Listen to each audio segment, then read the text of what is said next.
जय सिया राम, जय सिया राम मित्रों। आज हम शुरुआत कर रहे हैं वाल्मीकि रामायण बालकांड के 24 सर्ग।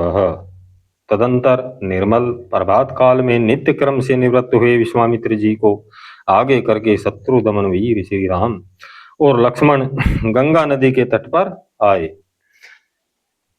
उस समय उत्तम व्रत का पालन करने वाले उन पुण्य आश्रम निवासी महात्मा मुनियों ने एक सुंदर नाव मंगवाकर विश्वामित्र जी से कहा, महर्षि आप इन राजकुमारों को आगे करके इस नाव पर बैठ जाए और मार्ग में निर्घ्नता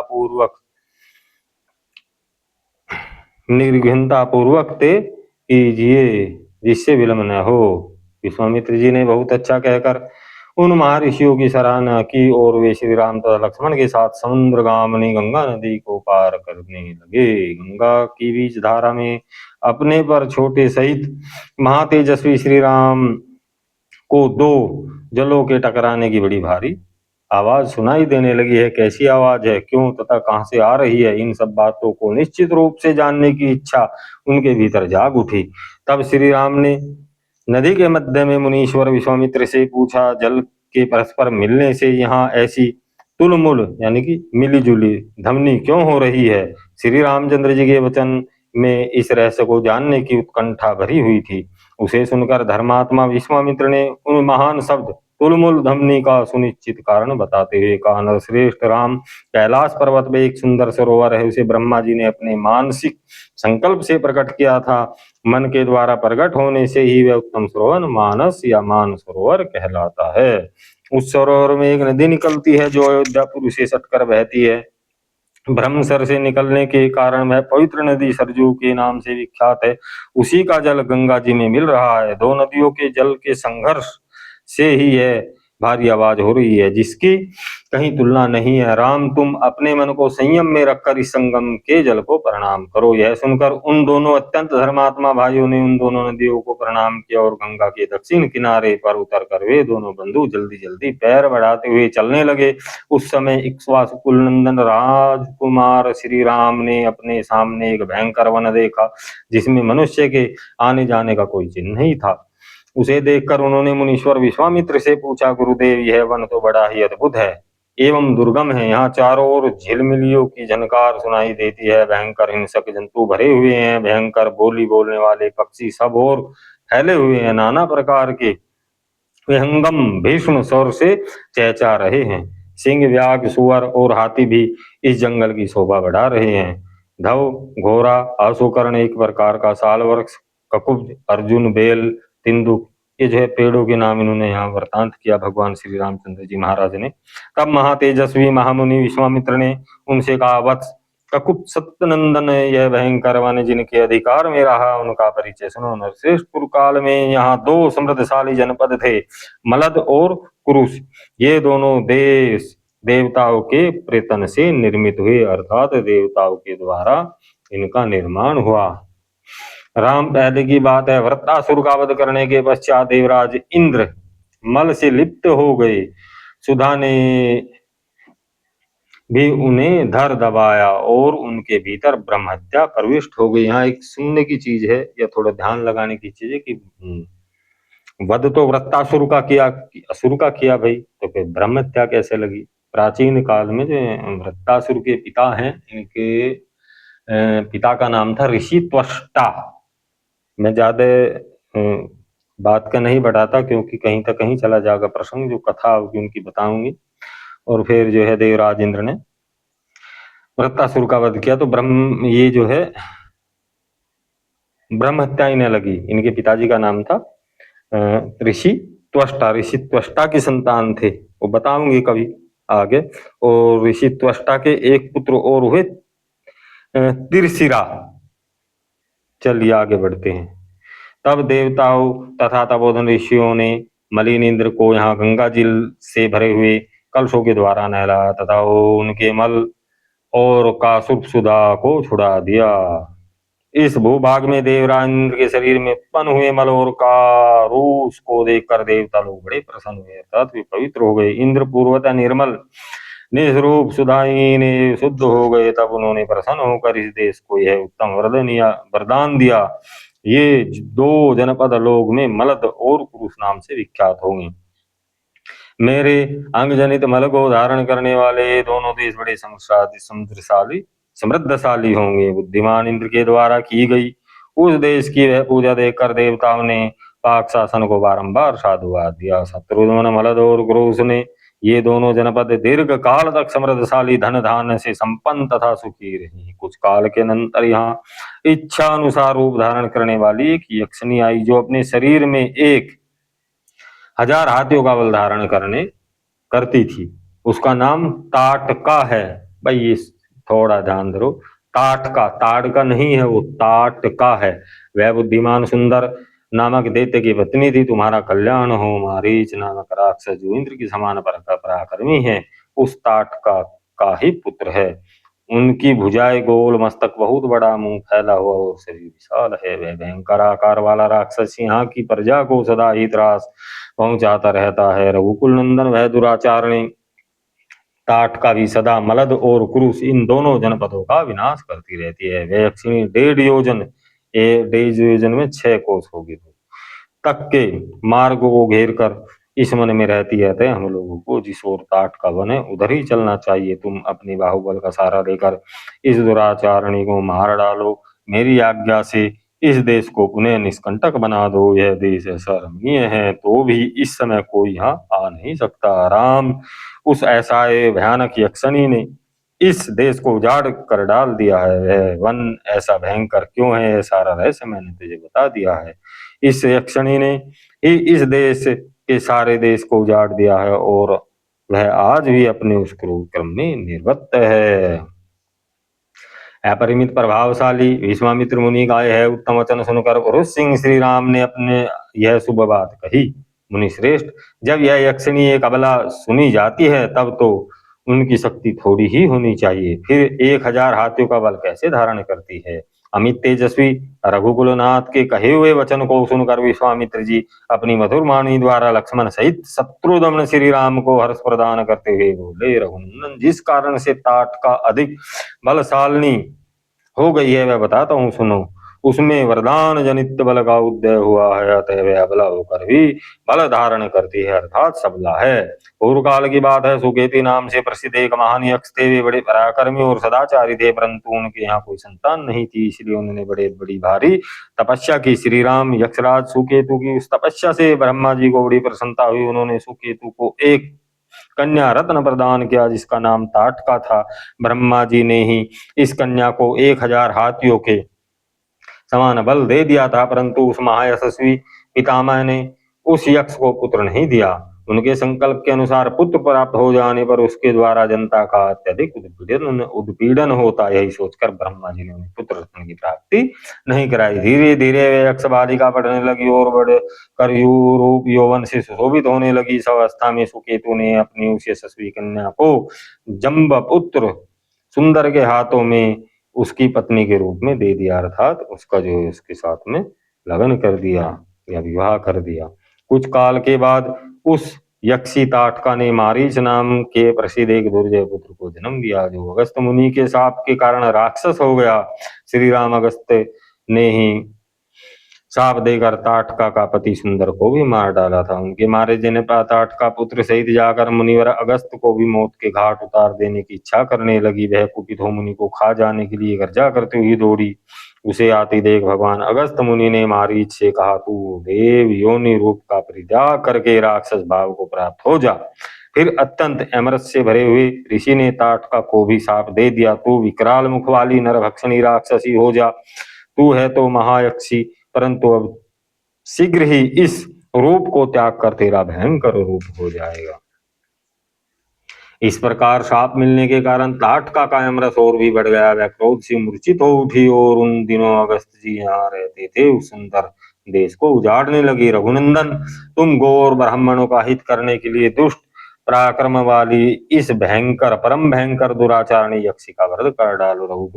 रघुकुल को आनंदित करने वाले वीर, इस शापग्रस्त ताटका को मारने के लिए तीनों लोगों को में तुम्हारे सिवा और कोई कोई समर्थ नहीं है। नरश्रेष्ठ, तुम स्त्री हत्या का विचार करके इसके प्रति ध्यान दिखाना। एक राजपुत्र को चारों वर्णों के हित के लिए स्त्री हत्या भी करनी पड़े तो उसे जो है पाप नहीं लगता, अर्थात उसे मुख मोड़ना नहीं चाहिए। प्रजापालक नरेश को प्रजाजनों की रक्षा के लिए क्रूरता पूर्वक या क्रूरता सहित पातक युक्त अथवा सदोष कर्म भी करना पड़े तो कर लेना चाहिए। यह बात उसे सदा ही ध्यान में रखनी चाहिए। जिनके ऊपर राज्य के पालन का भार है उनका तो यह सनातन धर्म है। ककुत सत्य कुलनंदन ताटका का महापापनी से धर्म का लेस मात्र भी नहीं है, अतः उसे मार डाले तथा आपको कोई पाप नहीं लगेगा और न ही धर्म की हानि होगी। मैंने बताया था शुरू में कि भाई हमारे यहाँ काम शास्त्र भी लिखा हुआ है, लेकिन जो हमारे ऋषि और महर्षि थे या हमारे पूर्वज थे उन्होंने जो है अलग अलग मनुष्यों के लिए अलग अलग कर्म का निर्माण किया। यह सबके जो है आचार विचार भिन्न हैं। एक राजा का अलग कर्तव्य है, एक जो है ऋषि का अलग कर्तव्य है, और जो है एक गृहस्थी का अलग कर्तव्य है। तो यहाँ ये बताया कि भाई अगर आप उसे जो है स्त्री है, अबला है, अगर आप उसका वध भी कर दोगे तो जो है आपको पाप नहीं लगेगा। चलिए आगे बढ़ते हैं। जय श्री राम। श्री राम प्राचीन काल में शुक्राचार्य की माता तथा भृगु की पवित्र पत्नी तिरुभुवन को इंद्र से शून्य कर देना चाहती थी। यह जानकर भगवान विष्णु ने उनको मार डाला। ये वही कथा बता रही। उन्होंने तथा अन्य बहुत से महामनस्वी पुरुषवर राजकुमारों ने पापचारिणी स्त्रियों का वध किया है। नरेश्वर, तुम भी मेरी आज्ञा से दया अथवा घृणा को त्याग कर इस राक्षसी को मार डालो। मुनीश्वर के उत्साह भरे वचन सुनकर दृढ़ता पूर्वक उत्तम व्रत पालन करने वाले राजकुमार श्री राम ने हाथ जोड़कर उत्तर दिया। भगवान, अयोध्या में मेरे पिता महान महाराजा दशरथ ने अन्य गुरुजनों के बीच मुझे यह उपदेश दिया कि बेटा, तुम पिता के कहने से पिता के वचनों का गौरव रखने के लिए कुशिक नंदन विश्वामित्र की आज्ञा का निशंक होकर पालन करना, कभी भी इनकी बात की अवहेलना न करना। अतः मैं पिताजी का उपदेश मानकर आप ब्रह्मवादी महात्मा की आज्ञा से ताटका वध संबंधी कार्य पूर्ण करूंगा, इसमें संदेह नहीं है। गो ब्राह्मण तथा समुच देश के हित करने के लिए मैं आप जैसे अनुपम प्रभावशाली महात्मा के आदेश का पालन करने को सब प्रकार तैयार हूं। ऐसा कहकर शत्रुघ्न श्री राम ने धनुष के मध्य भाग में मुट्ठी बांधकर उसे जोर से पकड़ा और उसकी प्रत्यंचा पर तीव्र टंकार दी। उसकी आवाज से संपूर्ण दिशाएं गूंज उठी। तब उस शब्द को ताटका वन में रहने वाली समस्त प्राणी थर्रा उठे। ताटका भी उस टंकार के घोष से पहले तो कृतज्ञा विमूढ़ हो गई, परंतु फिर कुछ सोचकर अत्यंत क्रोध में भर गई। यह शब्द सुनकर वह राक्षसी क्रोध में अचेत सी हो गई। उसे सुनते ही वह जहां से आवाज आई थी उसी दिशा में रोष पूर्वक दौड़ी, अर्थात क्रोध पूर्वक दौड़ी। उसके शरीर की ऊंचाई बहुत अधिक थी, उसकी मुख आकृति विकृत दिखाई देती थी।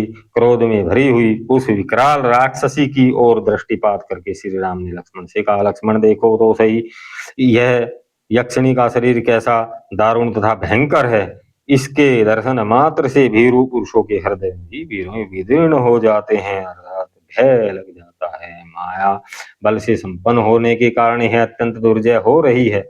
देखो, मैं अभी इसके कान और नाक काट कर इसके पीछे लौटने पर विवश कर देता हूँ। यहाँ भी भगवान जी को दया आ गई कि चलो भाई वध नहीं करते, ना कान काट ले। यह अपने स्त्री भाव के कारण रक्षित है, अतः मुझे इसे मारने में उत्साह नहीं है। मेरा विचार यह है कि मैं इसके बल पराक्रम तथा गमन शक्ति को नष्ट कर दूंगा, अर्थात इसके हाथ पैर काट दूंगा, तो जो है इसका वध नहीं करना पड़े। श्री राम इस प्रकार कह ही रही थी कि क्रोध से अचेत सी हुई ताटका वहां पहुंची और एक बाह उठाकर गर्जना करती हुई उनकी ओर झपटी। यह देख ब्रह्म ऋषि विश्वामित्र ने अपने हुंकार के द्वारा उसे डांट कर कहा, रघुकुल के इन दोनों राजकुमारों का कल्याण हो, इनकी विजय हो। तब ताटका ने उन दोनों रघुवंशी वीरों पर भयंकर धूल उड़ाना आरंभ किया। वहां धूल का विशाल बादल सा छा गया। उसके द्वारा उसने श्री राम और लक्ष्मण को 2 घड़ी तक मोह में डाल दिया था। इतनी धूल होगी कि वहां से खबर ही नहीं पड़ी कुछ भी।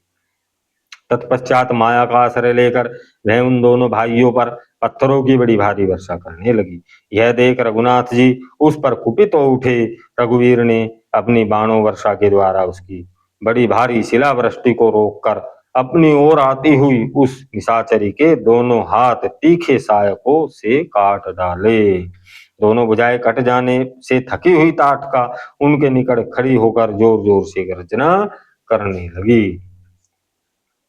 यह देख सुमित्रानंद लक्ष्मण ने क्रोध में भरकर उनके नाक कान काट लिए, परंतु यह तो इच्छा अनुसार रूप धारण करने वाली यक्षिणी थी, अतः अनेक प्रकार के रूप बनाकर अपनी माया से श्री राम और लक्ष्मण को मोह में डालती हुई अदृश्य हो गई। अब वह पत्थरों की भयंकर वर्षा करने लगी, अदृश्य रूप से पत्थरों की वर्षा करने लगी, आकाश में विचरने लगी। श्री राम और लक्ष्मण पर चारों ओर से परस्त्रों की वृष्टि होती देख तेजस्वी गाधी नंदन विश्वामित्र ने इस प्रकार कहा, श्री राम, इसके ऊपर तुम्हारा दया करना व्यर्थ है। यह बड़ी पापनी है, दुराचारणी है, सदा आग में विघन डालती है।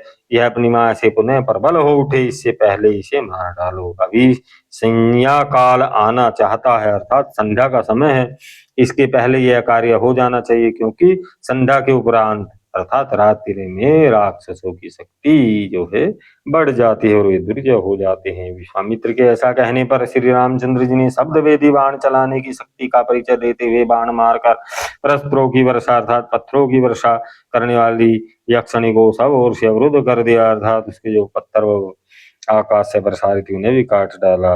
उसके बाण समूह के से घिर जाने पर माया बल से युक्त वह यक्षिणी जोर जोर से गर्जना करती हुई श्री राम और लक्ष्मण के ऊपर टूट पड़ी। उसके चलाए हुए इंद्र के वज्र की भांति वेग से आती देख श्री राम ने एक बाण मारकर उसकी छाती चीर डाली। तब ताटका का पृथ्वी पर गिरी और मरी गई। उस भयंकर राक्षसी को मारी गई देख देवराज इंद्र तथा देवताओं ने श्री रामचंद्र जी को साधुवाद दिया।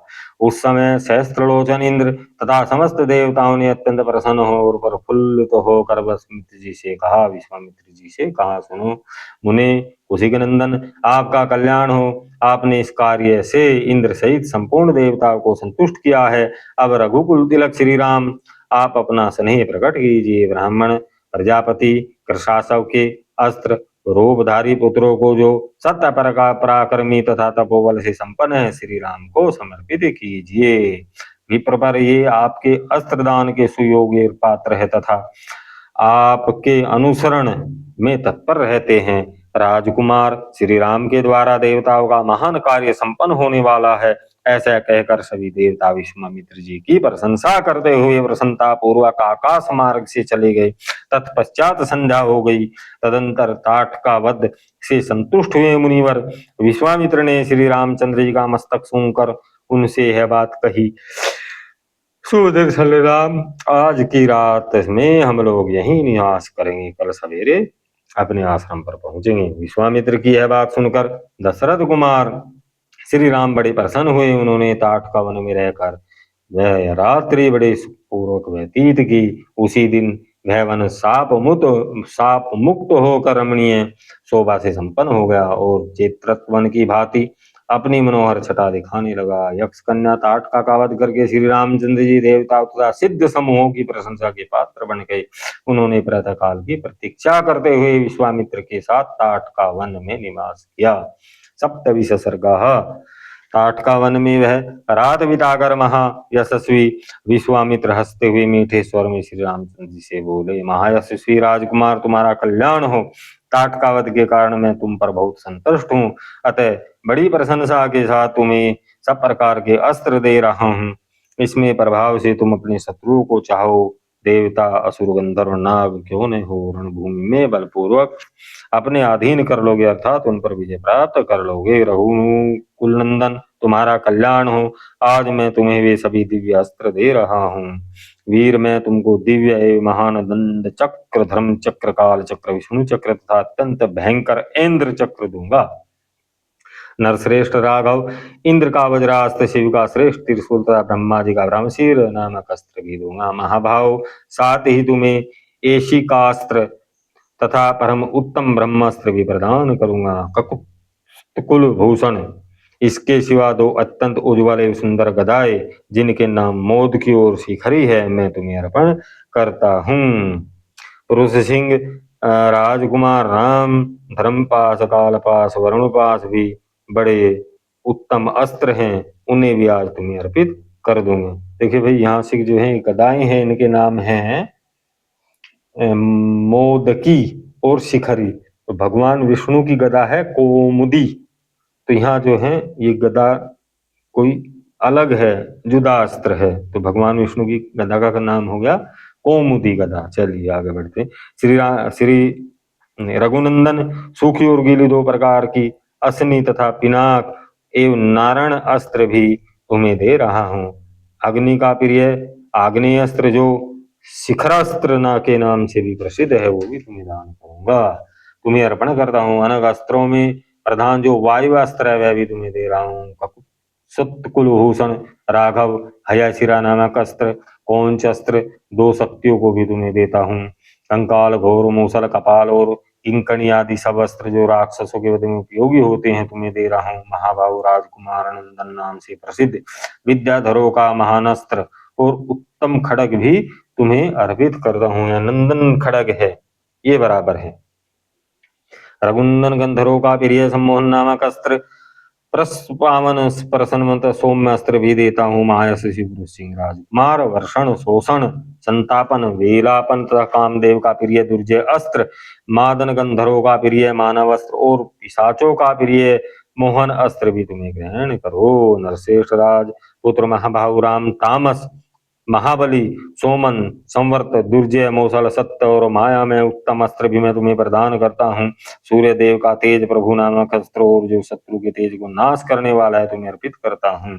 सोम देवता का शिशिर नामक त्वष्टा का अत्यंत दारुण अस्त्र भग देवता का भी भयंकर अस्त्र और मनु का शीतोष्ण अस नामक अस्त्र भी तुम्हें देता हूँ। महाबाहु राजकुमार श्री राम ये सभी अस्त्र इच्छानुसार रूप धारण करने वाले या महान बंध से संपन्न तथा परम उदार तुम शीघ्र ही इन्हें ग्रहण करो। ऐसा कहकर मुनीश्वर विश्वामित्र जी उस समय स्नान आदि से शुद्ध हो पूर्वाभिमुख होकर बैठ गए और अत्यंत प्रसन्नता के साथ उन्होंने श्री रामचंद्र जी को उन सभी उत्तम अस्त्रों का उपदेश दिया। बुद्धिमान विश्वामित्र जी ने जो ही जप आरंभ किया, भाई जप का संबंध ऐसा लगा कि शायद कोई कोड वर्ड हो।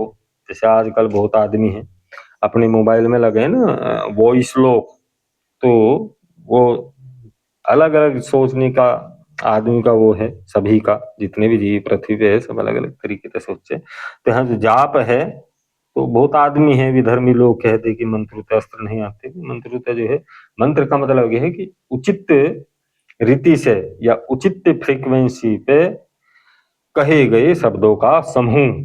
अभी आपने कोई जो अपने मोबाइल पे वॉइस कोड लगा दिया, कोई भी उस अगर वो फ्रीक्वेंसी उसे नहीं मिलेगी मोबाइल के तो खुलने का ही नहीं। तो यहाँ ऐसा समझ सके इसे। चलिए आगे बढ़ते हैं।